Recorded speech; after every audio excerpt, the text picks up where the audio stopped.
Any drug which has got oxytocin like action. Oxytocin এর কি action আছে? Contraction of the uterus. So any drug which causes, stimulates the uterus or causes uterine contractions. So first drug is oxytocin. Your oxytocin is what? Oxytocin is a natural peptide hormone, right? Which is oxytocin is secreted from where? Paraventricular nucleus of the hypothalamus. সেখান থেকে it is transported to the pituitary, posterior pituitary to be specific. And now this oxytocin is released. When oxytocin is released? Certain situation oxytocin is released, huh? কখন কখন oxytocin release হয়? Oxytocin is a hormone, right? This is a peptide hormone which is naturally secreted in your body. And another drug is oxytocin which we give, that is syntocinon. Syntocinon is the synthetic version of the naturally occurring oxytocin which we are giving externally. So oxytocin, the naturally hormone which is secreted in the which is secreted in your body, which it is secreted from where? Paraventricular nucleus of the hypothalamus. From the hypothalamus, it is transported to the posterior pituitary. And the posterior pituitary, it is released into the bloodstream when? That is what I am asking. Physiologically, কখন কখন release হয়? During partitution. When the normal partitution occurs, the oxytocin is released. Again, next when it is released, when during lactation. During lactation. So oxytocin is released when there is a milk secretion because of nipple stimulation by the suckling reflex of the fetus. This is known as milk ejection reflex. So these are the normal situation where oxytocin is released. And how oxytocin acts? Be it endogenous, be it exogenous, whatever, but the mechanism of action remains the same. So how it acts? Endogenous or exogenous, whatever the source of oxytocin may be, it promotes what? It promotes influx of the calcium ion into the sarcoplasmic reticulum, and in turn it from the extracellular fluid into the sarcoplasmic reticulum into the cell. As a result, it causes what? Increase in the cytoplasmic calcium ion concentration, and in turn it stimulates what? In turn it stimulates the uterine contraction. So what is the mechanism of action of oxytocin? Exactly, it causes influx of the calcium ions into the sarcoplasmic reticulum. As a result of what?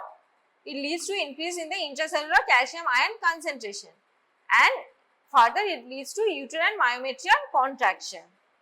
It acts via what? It acts via G protein coupled receptors, and a calcium ion acts as secondary messengers, as a result of which it increases both the frequency as well as force of uterine contraction, and in higher doses it causes sustained uterine contraction. So this, now whatever contraction this oxytocin is causing, it resembles what? It resembles physiological uterine contraction. So what is the difference between a physiological uterine contraction and a tetanic uterine contractions? Normal and abnormal. But what is normal? Normal is what? The upper part of the uterine fundus will contract and the lower segment of the uterus will relax. And between the two contractions, there will be a relaxation period, right? If the uterus would have contracted sustained, in a sustained manner, like it is contracted for a long period of time, so blood flow will be compromised, right? So we do not deserve that tetanic contraction. Why we are afraid of this tetanic contraction? Because there is no relaxation period in between the two contractions. That is why we prefer using oxytocin, because it resembles the physiological uterine contraction. That is, relaxation period is there between the two contractions, as well as there is contraction of the upper segment and relaxation of the lower segment. But in case of tetanic contraction, both the segment contract simultaneously. So that is why we prefer oxytocin. And moreover, immature uterus, that is early in the pregnancy, like around 9 weeks, 12 weeks, the uterus is not that sensitive, the receptors are not that developed. But as we go towards term, as we go, labor progresses, the sensitivity increases from 8-fold in the last 9 weeks to 30 times in the early labor. Okay. So in case of PPH, that is postpartum hemorrhage, oxytocin is the first line drug of choice for prevention as well as management of PPH. So what are the uses of oxytocin? One is induction of labor, another is Where? Augmentation of labor. Another is prevention and management of PPH. So now we know what are the indications of uses of oxytocin, mechanism of action of oxytocin, from where it is released. Now we need to know what are the side effects of oxytocin. What are the side effects of oxytocin? Oxytocin দিয়ে abortion তো করানো হয় না. What are the side effects of oxytocin? What do we say? 10 units, international units of oxytocin to be given IM. Why not IV? We could have easily given it intravenous also, na? Hypotension hote pare. Sudden vasodilation korbe and it leads to sudden onset hypotension and bradycardia. That's why oxytocin IV is never given. IV bolus is never given. Even if it has to be given, it has to be given very slow IV injection, or else what we preferred route is 10 international units IM after the delivery of the anterior shoulder of the baby or after the delivery of the placenta. So what are the routes of administration then? IM. IM is the preferred route of administration. If not possible, then a slow IV injection.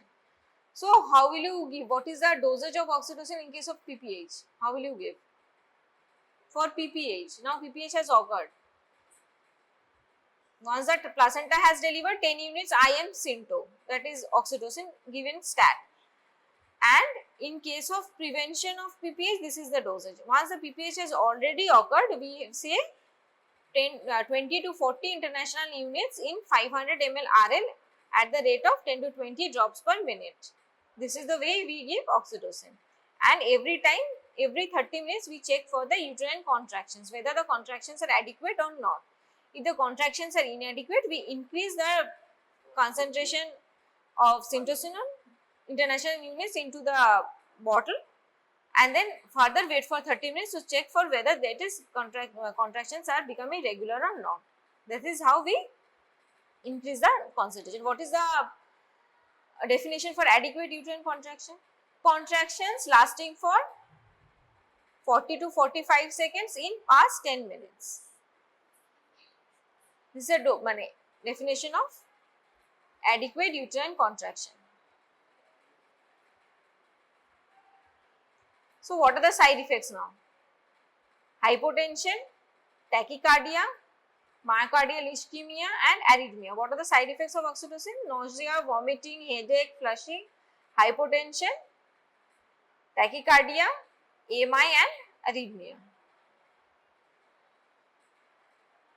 Why there is sudden hypotension? Because there is transient relaxation of the vascular smooth muscles, as a result of which what happens? It leads to sudden peripheral vasodilation and it leads to hypotension, and compensatory there is increase in the heart rate. That is why you feel tachycardia and palpitation. So what caution you should be taking?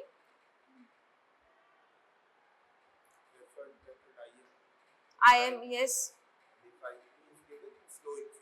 Another side effect is due to its structural similarity with that of the vasopressin. Oxytocin, when administered in high doses, it leads to what? It leads to water intoxication and hyponatremia. Seizures as well as coma can also occur when you give oxytocin at a very high dose. And you have to be very cautious while giving oxytocin in which patients? Those who are dehydrated, those who are having hypovolemia, cardiac failure, valvular heart diseases, abnormal ventricular functions. So you have to be very cautious while administering oxytocin to these patients. Now, another oxytocin drug is what? Most commonly used in PPH is after oxytocin.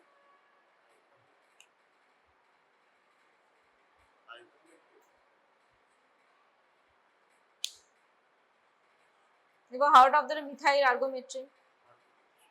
So another drug is what? Methyl argometrin. It is a ergot derivative which is methylated at its 12th position. So this is methyl argometrin is another drug which we use for management and prevention of PPH. After oxytocin, it is a second line drug, or whatever we say is a second line uterotonic agent. So what is its mechanism of action? Oh, another thing, how is oxytocin stored? What is the temperature? It has to be kept in the temperature of 2 to 8 degrees centigrade. Because if we store it at 9 degree, 10 degree or whatever other temperature range, it leads to decrease in the potency of the drug. That's why we prefer to choose oxytocin 2 to 8 degrees centigrade, refrigerated at 2 to 8 degrees centigrade. So now methyl argometrin. So how does it act? So methyl argometrin, how it works? Because it is an ergot alkaloid, right? So it acts by acting as a serotonergic receptor agonist on the uterine smooth muscles, or it acts on the agonistic action on the 5-HTZ receptors on the uterine smooth muscles, as a result of which it causes what? It causes sustained uterine contractions. In case of oxytocin, what we have read is, it causes uterine contraction followed by relaxation followed by another contraction. So it was resembling the physiological uterine contractions, and it was causing the relaxation of the lower segment of the uterus. But in case of methyl argometrin, what happens? It causes sustained uterine contraction. That is, it increases the basal tone of the uterus. The uterus contracts in a sustained manner.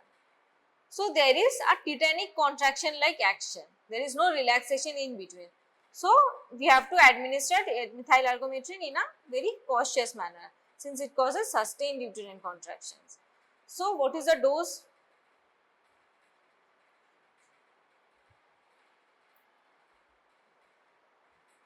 .2 to 0.5 mg IM. It can be repeated every 5 to 10 minutes. 5 to 10 minutes. Half-life হলো 2.3 hours, and or after that means 2 to 7 hours পর পর তুই দিবি. So what is the clinical role now? After it comes as a second line uterotonic agent after oxytocin. So it is management, the second line drug for management of PPH, and it comes in combination with oxytocin also, which is known as symptometrin. Symptometrin contains what? 5 units in 5 international units of oxytocin along with 0.5 mg of methyl argometrin. This is more potent than both of them because it is a combination drug, right? So what are the clinical roles we have studied? Route of administration we have studied. Now what are the contraindications? Where do you think you will not give methyl argometrin? Why placenta previa? We have to induce uterine contractions, na? So why not in placenta? So placenta previa, so we will deliver the baby, we will deliver the placenta, and then the uterus has to contract, no? Methyl argometrin was a vasoconstrictor. তো vasoconstriction হলে কি হবে? বিবি বাড়বে। তাহলে কোন কন্ডিশনে দেব না? HDP in pregnancy, eclampsia, pre-eclampsia তে আমরা দেব না। As well as in case of twin pregnancy তে we do not give methyl argometrin. Why do we do not give? Because after the delivery of the first fetus, if we administer methyl argometrin, what will happen? The uterus will tonically contract. Both the upper and the lower segment of the uterus will contract. Then how will you deliver the second baby? That is why in case of multifetal gestation, if you have to, after the delivery of the first fetus, now suppose there is PPH, you have to manage PPH.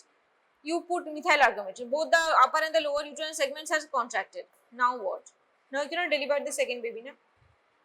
But in case you would have given oxytocin, what it causes? It resembles physiological uterine contraction. The upper segment will contract and the lower segment will relax. So you can deliver the baby easily.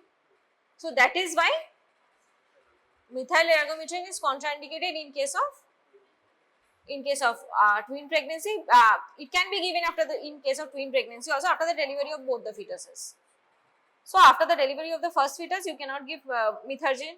In case of eclampsia, in case of pre-eclampsia, in case of amniotic fluid embolism, and sometimes in case of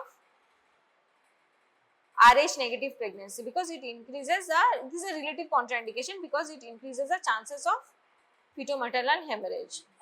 That's why we do not give methyl argometrin in case of Rh negative pregnancy, and undiagnosed amniotic fluid embolism also we do not prefer. These are the relative contraindication. As well as if suppose the patient has come to you for evacuation of hydatidform mole, Now you have evacuated the uterus. Now the uterus is not contracting. So you thought of, okay, fine, I have methyl argometrin, I am giving methyl argometrin. Then what? Methyl argometrin will cause severe uterine contraction, tonical uterine contraction. As a result of which, what will happen? This H mole will migrate into the maternal blood circulation through the uterovenous circulations. So that is why also we do not prefer to give methergine as a uterotonic agent in case of H mole. So what are the absolute contraindications? Preeclampsia, eclampsia and hypertensive disorders of pregnancy. And what are the relative contraindications? Are Rh negative pregnancy, amniotic fluid embolism, twin pregnancy after the delivery of the first fetus. Not if the examiner asks you after the delivery of the second fetus also, will you give? Yes, then we can easily give. And in case of H mole. So what were the systemic side effects? Hypertension due to vasoconstriction. Another is associated with headaches and seizures because it is causing again vasoconstriction, nausea, vomiting, sudden bradycardia, as well as it should not be given in case of cardiovascular diseases. So next uterotonic drug is prostaglandins. Have you heard the name of prostaglandin? So prostaglandins, there are two types, right? For management of PPH and oxytocin, two drugs are there. One is PGF2 alpha, another one is PGE1. That is PGE1 is misoprostol, and PGF2 alpha is mifepristone. তাহলে PGE2 টা কি? PGF2 alpha is carboprost. Carboprost is used for again the same thing for management of PPH. It is secreted from the decidual layer, right, of the uterus. As a result of which it causes what? It causes myometrial contraction. That is why it acts as this for management of PPH. So what is the mode of route of delivery of the drug? It can be given intramuscular or intramyometrial also. So IM, and plasma peak levels occurs within 20 minutes and its effect T-half is almost up to 2 hours. So now what is the clinical role? PGF2, we are discussing carboprost. Now don't confuse, PGF2 alpha is carboprost. Now in carboprost we are using it as a third line uterotonic agent. What are the conditions where we do not use carboprost? Clinical role, so this is third line. When oxytocin is given, methyl argometrin is given, now we need another drug, which these two drugs have failed, then we can use carboprost. Or suppose oxytocin we have given but the uterus is still atonic and the patient is hypertensive or she is having eclampsia as well. You cannot give methyl argometrin. Then which drug will you choose?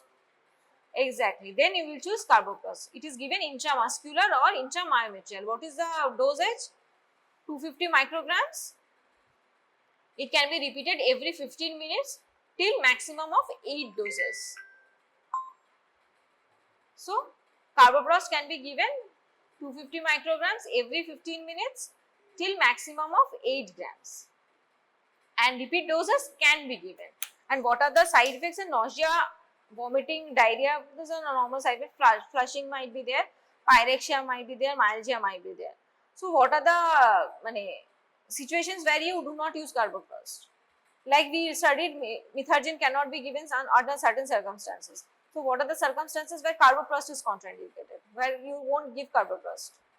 Carboprost causes sudden vasoconstriction, bronchospasm, intrapulmonary cardiac shunting, abnormal hypoxia. Carboprost কি করছে? ব্রঙ্কোস্প্যাজম cause করছে, asthma পেশেন্টকে দেব না। তো আমরা প্রথমেই একটা patient যখন আসে, what we will evaluate in that patient, we will evaluate whether she is having any risk factors for hypertension or whether she is having asthma or not. If she says, okay fine, I am having asthma, then oxytocin and methergine you are giving. Suppose she is telling, okay, I am hypertensive, then what will you give? And carboprost, no methergine. So this is how you segregate those patients. So what are the side effects? Bronchospasm, hypoxia, decrease in the ventilation perfusion ratio. So carboprost mechanism of action was, what is its composition is PGF2 alpha, prostaglandin F2 alpha. How it acts? By causing myometrial contractions. What are side effects? Bronchospasm, hypoxia, decrease in the ventilation perfusion ratio. And what are the contraindications in case of bronchial asthma? What is its dose?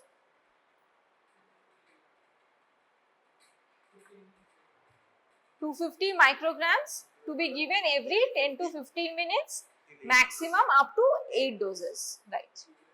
So another prostaglandin derivatives used as an oxytocin is misoprostol. It is PGE1 derivative. And what are the indications for using misoprostol is medical termination of pregnancy. You know, say abortion, right? You have to say medical termination of pregnancy. Another is for induction of labor in case of cervical ripening. In case of induction of labor, how misoprostol acts? It acts by causing ripening of the cervix, as well as for treatment of uterine atony. So, PGE1 is metabolized and hinders the utility via the oral preparations. That's why we most of the time route of administration is per rectal. Most of the time we say ki give misoprostol per rectal. Per rectal, the onset of action is delayed, but it has a sustained onset of action. It might take a long period to act, but at least it will act for a longer period of time. So, it will give protection to your uterine contractions and everything for a longer period of time. That is why per rectal route is preferred than the sublingual or the buccal preparations. And for cervical ripening, it is given per vagina. And even for this medical termination of pregnancy also, it is given per vagina. If the patient cannot take per vagina, then we say take it sublingually or buccal preparation, not per oral. Like you swallow the tablets, we don't advise that. We take so that the drug is released in a sustained manner. So, and it is excreted via renal route.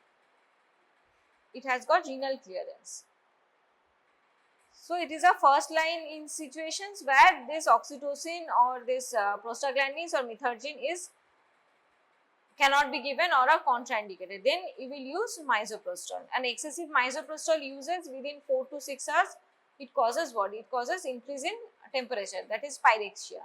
So, that is why if the patient in the post-operative period who had received misoprostol complains of fever, we have to be cautious that misoprostol, one of the most important side effects is pyrexia. And what are the doses in which misoprostol is given? For the management of PPH, it is given up to 600 to 800 micrograms per rectal. And in case of induction of labor,